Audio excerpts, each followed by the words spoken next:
Mari kita meneruskan pelajaran kita di dalam Injil Yohanes. Ini mengenai pasal 20 ayat 24 dan 25. Kedua ayat ini mempersiapkan kita untuk teguran Tuhan Yesus kepada Thomas dan pengakuan Thomas yang luar biasa mengenai Tuhan Yesus. Pasal 20 ayat 24. Tetapi Thomas, seorang dari ke-12 itu yang disebut Didimus, tidak ada bersama-sama mereka ketika Yesus datang. Thomas disebut di dalam Yohanes pasal 11 ayat 16 pada waktu Tuhan berkata mereka akan pergi ke Yudea karena Lazarus. Lalu Thomas yang disebut Didimus berkata kepada teman-temannya yaitu murid-murid yang lain, marilah kita pergi juga untuk mati bersama-sama dengan dia. Di dalam Yohanes pasal 14 ayat 5, di dalam ruangan atas itu, kata Thomas kepadanya, Tuhan, kami tidak tahu kemana engkau pergi, jadi bagaimana kami tahu jalan ke situ? Jelas Thomas juga disebut di dalam Injil Yohanes pasal 20 ayat 24 sampai 29 ini, juga 21 ayat 2, Thomas pergi pancing dengan Petrus dan yang lain. Akhirnya, juga Kisah Para Rasul pasal 1 ayat 13, Thomas disebut di antara rasul-rasul yang lain. Di dalam Injil Sinoptik, Thomas hanya disebut di dalam daftar ke-12 itu seperti ada di dalam misalnya Matius pasal 10 ayat 3, Filipus dan Bartolomeus, Thomas dan Matius, pemungut cukai, dan sebagainya.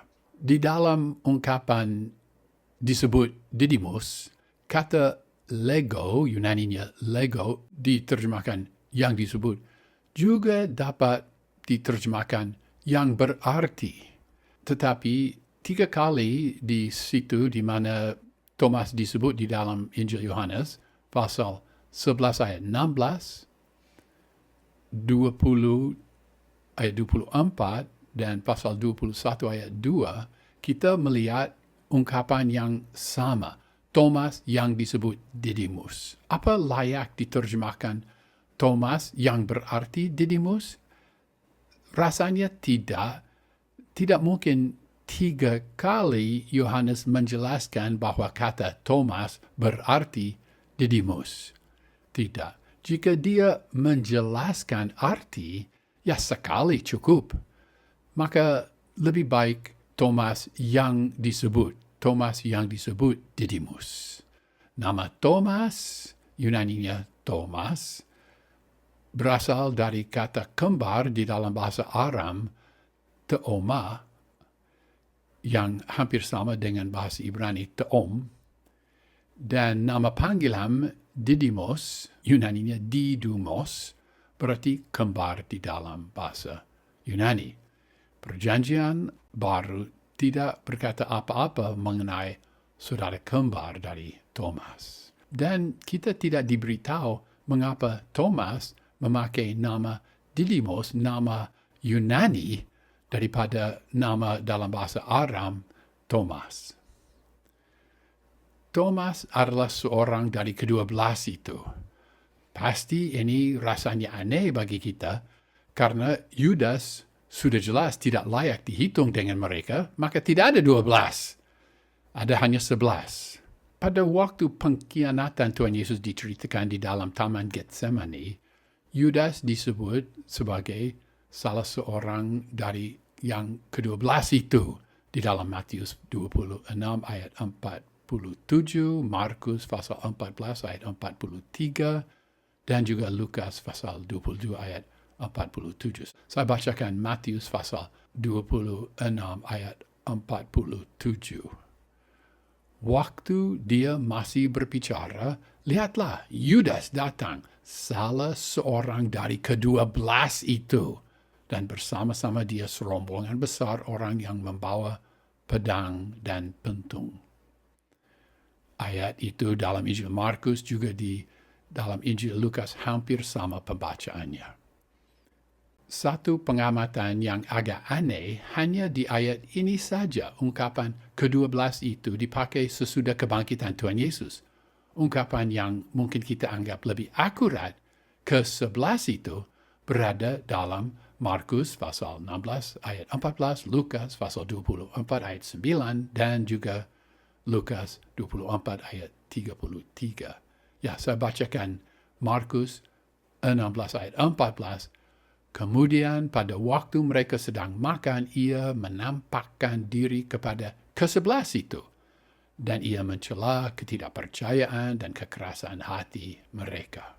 Kita tidak diberitahu mengapa Thomas tidak bersama-sama dengan mereka saat itu, dan dugaan-dugaan itu tidak berguna dan hanya menarik perhatian kita dari apa yang harus kita perhatikan, apa yang Yohanes mau kita perhatikan.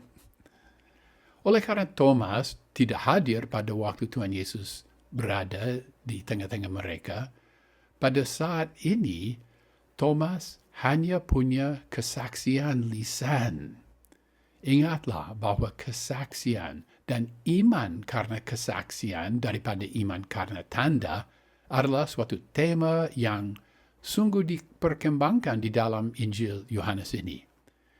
Dan firman ini merupakan puncak dari segala perkembangan idea ini.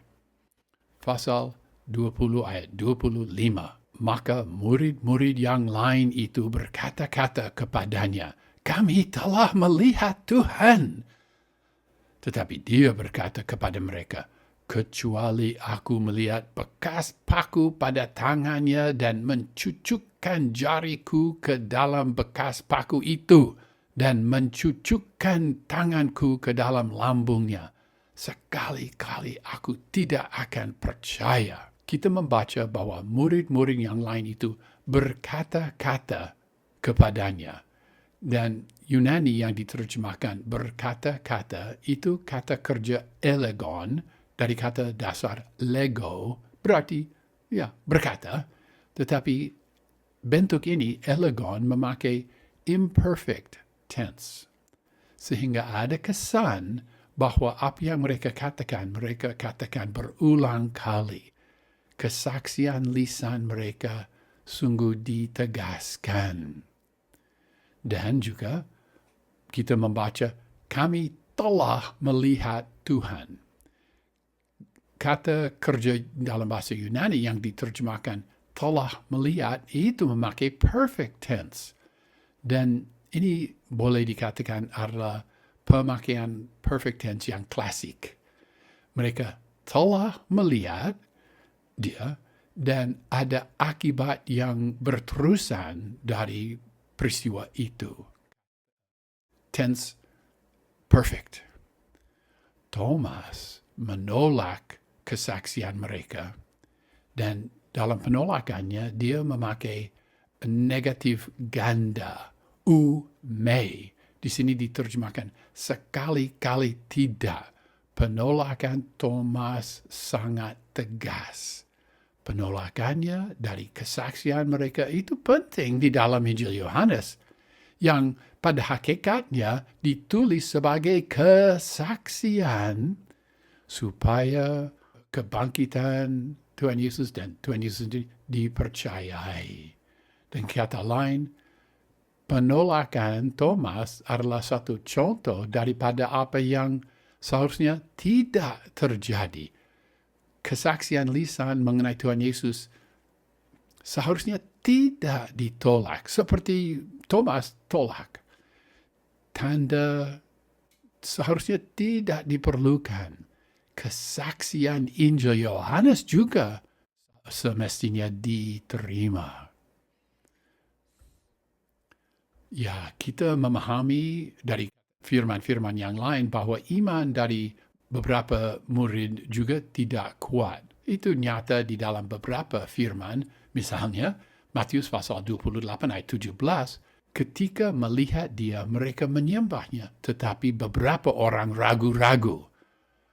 Markus 16 ayat 11, tetapi ketika mereka mendengar bahwa Yesus hidup dan telah dilihat olehnya, mereka tidak percaya. Lukas pasal 24 ayat 11. Tetapi bagi mereka perkataan-perkataan itu seakan-akan omong kosong. Dan mereka tidak percaya kepada perempuan-perempuan itu. Lukas 24 ayat 25. Lalu ia berkata kepada mereka, "Hai kamu orang bodoh, betapa lambannya hatimu sehingga kamu tidak percaya segala sesuatu yang telah dikatakan para nabi." Lukas 24 ayat 38. Akan tetapi ia berkata kepada mereka, "Mengapa kamu terkejut dan apa sebabnya timbul keraguan-raguan di dalam hati kamu?"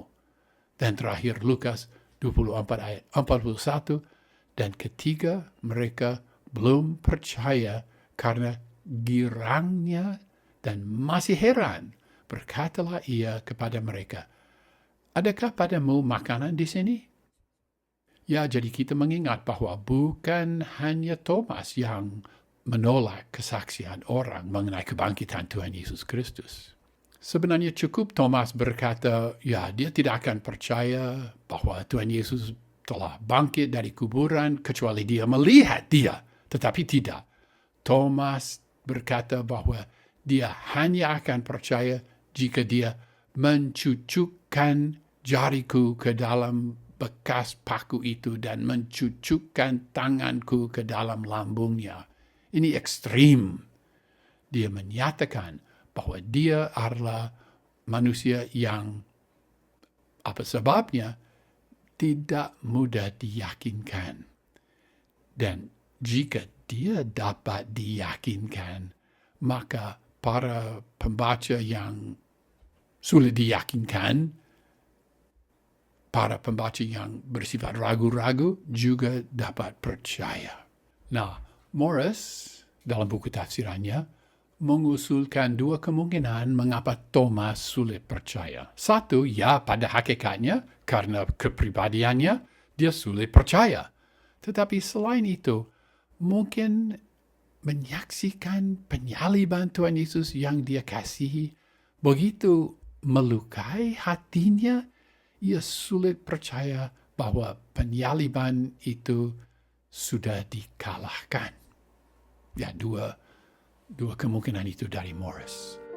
Ya, ringkasan dari pasal 20 ayat 24 sampai 25, kedua ayat ini mempersiapkan kita untuk teguran Tuhan kepada Thomas dan juga pengakuan Thomas yang luar biasa, yang agung mengenai Tuhan Yesus.